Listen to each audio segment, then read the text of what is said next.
Third number का chapter धातु एवं अधातु है ना, ये स्टार्ट किया था हम लोगों ने। और इसमें हम अभी तक क्या क्या चीज़ें पढ़ चुके हैं, कौन बताएगा? सबसे पहले हमने क्या पढ़ा था? धातु और अधातु में अंतर पढ़ा था। ठीक है, तो उसमें हमने धातुओं के सारे गुण जाने थे जो कि उनके भौतिक गुण कहलाते हैं। ठीक, अगर मान लीजिए भौतिक गुण लिखने के लिए आया है कि धातुओं के भौतिक गुण लिखिए, तो उसमें आप कंफ्यूज नहीं होंगे। उसमें धातुओं की विशेषताओं के बारे में लिखना है कि जो पॉइंट हमने याद पढ़े हैं, आघातवर्ध होती हैं, तन्य होती हैं, कठोर होती हैं, घनत्व तो ज़्यादा होता है, गलनांक क्वथनांक ज़्यादा होता है। हाँ, और क्या क्या था? हाँ, ऊष्मा का सुचालक होते हैं, विद्युत के भी सुचालक होते हैं। तो ये सारे पॉइंट जो आपको वो उसके भौतिक गुणों के अंतर्गत आएंगे, वो लिखना था। और वो यही चीज़ जो है सेम उल्टा इसका क्या हो जाएगा, अधातु में हो जाएगा। और अधातुओं में अधातु जो होती हैं वो जस्ट इसके अपोजिट होती हैं। उसकी विशेषताएं अगर या उसके भौतिक गुणों की बात अगर लिखने के लिए आएगी तो इसी का आपको अपोजिट लिखते जाना है। ठीक, कुछ चीज़ें जो थी अलग थे जो कि आपको मेंशन किया गया था पढ़ाते समय ही, उनको भी याद रखना है। ठीक, तो अब इसके बाद कल हमने क्या पढ़ा था? हाँ, धातुओं के रासायनिक गुणधर्म के बारे में पढ़ा था कि धातुएं किस तरीके से रासायनिक अभिक्रिया करती हैं। 3 चीज़ों के बारे में कल हम लोगों ने पढ़ा था। क्या कि धातुएं जो हैं सबसे पहले किसके साथ अभिक्रिया करती हैं? वायु के साथ। जब धातुएं वायु के साथ क्रिया करती हैं तो क्या बनाती हैं? धात्विक ऑक्साइड बनाती हैं। ठीक है, ये पहला हमने पढ़ा था कि जो धातुएं हैं वो ऑक्सीजन के साथ में अभिक्रिया करके धात्विक ऑक्साइड बनाती है। दूसरा जो है हमने रासायनिक गुणधर्म क्या पढ़ा था? धातुओं की पानी के साथ अभिक्रिया। धातुएं पानी के साथ अभिक्रिया करके क्या बनाती हैं? कौन बताएगा? बताओ भाई, कौन आया था? हाँ अनु बताओ। हाँ, इसमें भी वो क्या करती हैं? पानी के साथ अभिक्रिया कर रही हैं। पानी का फार्मूला क्या होता है? H2O। तो H2O यानी कि धातुएं जो हैं वो हाइड्रोजन को अलग कर देती हैं, ऑक्सीजन को अपने साथ जोड़ लेती हैं ना। तो यानी धातु का ऑक्साइड बन जाता है। धातुएं जो है पानी के साथ अभिक्रिया करके धात्विक ऑक्साइड बनाती हैं और हाइड्रोजन गैस मुक्त होती है। ठीक, दूसरा हमने रासायनिक गुणधर्म ये पढ़ा था। तीसरा रासायनिक गुणधर्म क्या पढ़ा था? अम्लों के साथ अभिक्रिया। तो धातुएं जो है अम्लों के साथ अभिक्रिया कैसे करती हैं? धातु जो है अगर मान लीजिए किसी अम्ल के साथ अभिक्रिया कर रही हैं तो क्या बनाएगी? लवण बनाती हैं और हाइड्रोजन गैस होती है। ठीक है, तो ये हमने तीनों चीज़ें पढ़ी थी। अम्ल के साथ अभिक्रिया, पानी के साथ अभिक्रिया और हवा के साथ यानी वायु के साथ, ऑक्सीजन के साथ अभिक्रिया। ये हमने धातुओं के रासायनिक गुण पढ़े थे। आज जो पढ़ेंगे वो क्या पढ़ेंगे हम? अधातुओं के रासायनिक गुणधर्म के बारे में। अधातुओं के भी क्या रासायनिक गुणधर्म हैं। ठीक है, तो यहाँ पर आज अधातुओं के रासायनिक गुणधर्म पढ़ेंगे। इतना सबको डिवाइड हो गया? Yes ma'am. ठीक है, और उसको याद भी रखना है। तो अधातुओं के रासायनिक गुणधर्म के बारे में आज हम पढ़ेंगे कि किस तरीके से वो क्रिया करती हैं। सेम वही प्रोसेस करेंगे। तो अधातुएं जो है वो अलग अलग रासायनिक गुणों को दर्शाती हैं। और जो अधातुएं हैं, सबसे पहले अगर हम बात करें अधातुओं की, तो अधातुएं जो हैं वो बैठो बेटा। ऑक्सीजन के साथ पहले अभिक्रिया की ना, तो यहाँ पर ऑक्सीजन के साथ जब अभिक्रिया करती हैं अधातुएं तो अम्लीय या उदासीन ऑक्साइड बनाती है। ऑक्साइड तो ये भी बनाती हैं लेकिन अम्लीय होगा या तो फिर उदासीन। जैसे कार्बन है, ऑक्सीजन के साथ अभिक्रिया करके कार्बन डाइऑक्साइड बनाएगा जो कि अम्लीय प्रवृत्ति का होता है। सल्फर जो है वो क्या बनाएगा? सल्फर डाइऑक्साइड बनाएगा जो ये भी अम्लीय प्रवृत्ति का होता है। लेकिन हाइड्रोजन जो है वो पानी बनाएगा जो कि उदासीन होता है। तो यहाँ पर अधातु जो होते हैं प्रकृति में सहसंयोजक होते हैं, यानी कि वे इलेक्ट्रॉनों के सहभाजन से बनते हैं। और अधातुओं की अम्लीय ऑक्साइड जल में घुल करके अम्ल का उत्पादन करते हैं, यानी कि या तो अम्लीय ऑक्साइड बनाएंगे या तो फिर उदासीन। ठीक, धातुएं क्या थी, कैसे बना रही थी ऑक्साइड? धात्विक ऑक्साइड बना रही थी। ठीक, और ये कैसे बनाएंगे? ये भी ऑक्साइड तो बनाएंगे उसका, लेकिन अम्लीय ऑक्साइड होगा जो जल में घुल करके अम्ल का उत्पादन करते हैं। कुछ एक ही उदासीन भी बनाएंगे, जैसे हमारा पानी हो गया। पानी कैसा है? उदासीन। समझ में आया सबको?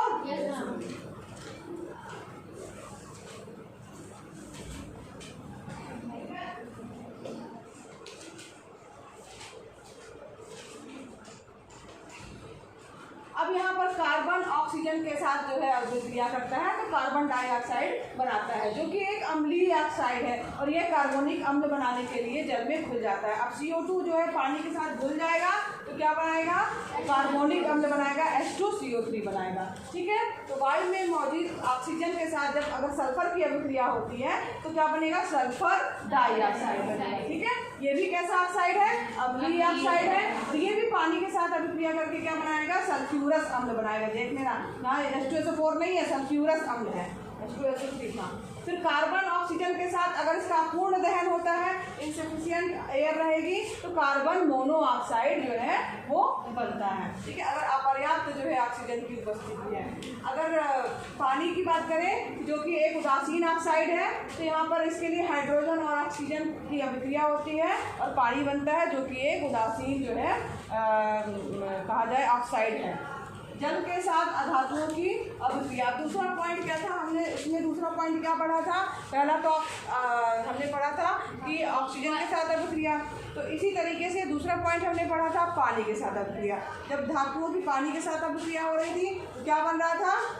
धात्विक ऑक्साइड और हाइड्रोजन गैस। ठीक है, अब यहाँ पर अधातुएं जो होती हैं हाइड्रोजन को विकसित करने के लिए जलीय भाप के साथ अभिक्रिया नहीं करते। उसमें हमने ये भी पढ़ा था कि अगर मान लीजिए कोई धातु या कम क्रियाशील है तो नॉर्मल जो है ठंडे पानी के साथ अभिक्रिया कर लेगा। अगर अधिक क्रियाशील है तो उसको थोड़ा सा गर्म चाहिए है, जो अधिक क्रियाशील है तो वो तो ठंडे से ही क्रिया कर लेगा। जो कम है उसको थोड़ा सा गर्म करना पड़ेगा पानी। जो एकदम थोड़ा सा और कम क्रियाशील है तो उसको भाप के साथ। ठीक है, तो इस तरीके से वो अभिक्रिया करते थे। लेकिन अधातुएं जो है वो हाइड्रोजन को विकसित करने के लिए या हाइड्रोजन बनाने के लिए जलीय भाप के साथ अभिक्रिया नहीं करते हैं। ठीक है,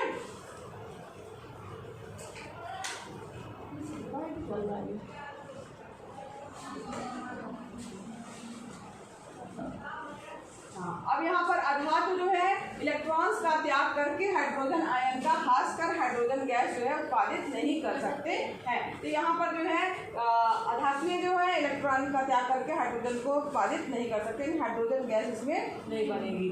ठीक, तो यानी ये अभिक्रिया नहीं करेंगे। अब हम बात करते हैं सेकंड पॉइंट, यानी कि जो सेकंड ये था इसमें कि पानी के साथ अभिक्रिया और धातुएं पानी के साथ अभिक्रिया करके हाइड्रोजन मुक्त नहीं करती है, यानी कि क्रिया नहीं करती है। अब तीसरा पॉइंट हमने पढ़ा था धातुओं की अम्लों के साथ अभिक्रिया, है ना। तो अम्लों के साथ अभिक्रिया पढ़ी थी, तो अब इसी तरीके से हम अधातुओं की भी अम्लों के साथ में अगर हम अभिक्रिया की बात करें तो अधातुएं जो है तनु अम्लों के साथ अभिक्रिया की बात अगर हम करें तो ये अभिक्रिया नहीं करते हैं। क्यों अभिक्रिया नहीं करते हैं? क्योंकि इसमें हाइड्रोजन गैस मुक्त हो रही थी, मगर ये हाइड्रोजन मुक्त नहीं कर पाते हैं। ये कार्बन है, सल्फर है, फास्फोरस है, तो ये अधातु तनु हाइड्रोक्लोरिक अम्ल या तनु सल्फ्यूरिक अम्ल के साथ अभिक्रिया नहीं करते हैं। अब ये है कि भाई क्यों अभिक्रिया नहीं करते हैं अम्लों के साथ में? तो क्यों नहीं करते हैं? क्योंकि जो हाइड्रोजन जो हमारा बन रहा था उसको बनाने के लिए जो है हाइड्रोजन आयन को विस्थापित करके उन्हें हाइड्रोजन गैस में बदलना पड़ता है, और वो बदलने में असमर्थ होते हैं। क्यों?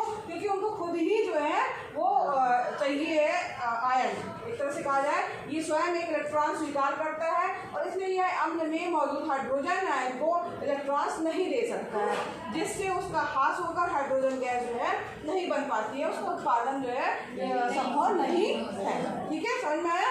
क्योंकि वो खुद ही इलेक्ट्रॉन को स्वीकार करने वाला है, देने वाला होता तब तो ठीक था, तो यहाँ पर जो है ले नहीं सकता हाइड्रोजन आयन को, इसके कारण नहीं होता है। तो इस प्रकार से अधातुओं के रासायनिक गुणधर्म जो थे टोटल यही इतने गुणधर्म है, 3 ही हमने गुणधर्म किया था, बात की थी। लवण विलयनों के साथ धातुओं की अभिक्रिया भी है, जैसे अगर मान लीजिए लवण विलयन है तो उनके साथ धातु किस प्रकार से अभिक्रिया करेगी।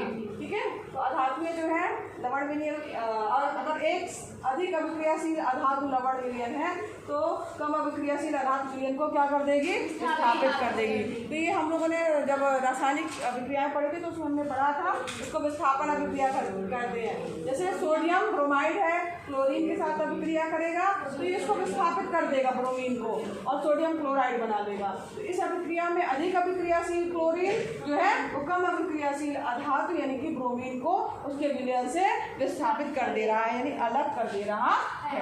ठीक है, तो इस प्रकार से अधातुओं के रासायनिक गुणधर्म थे। अब क्लोरीन के साथ अगर हम अभिक्रिया की बात करें अधातुओं की, तो अधातु क्लोरीन गैस के साथ सहसंयोजक क्लोराइड बनाने के लिए अभिक्रिया करते हैं, और ये जो सहसंयोजक क्लोराइड बनते हैं वो विद्युत के जो होते हैं वो कुचालक होते हैं।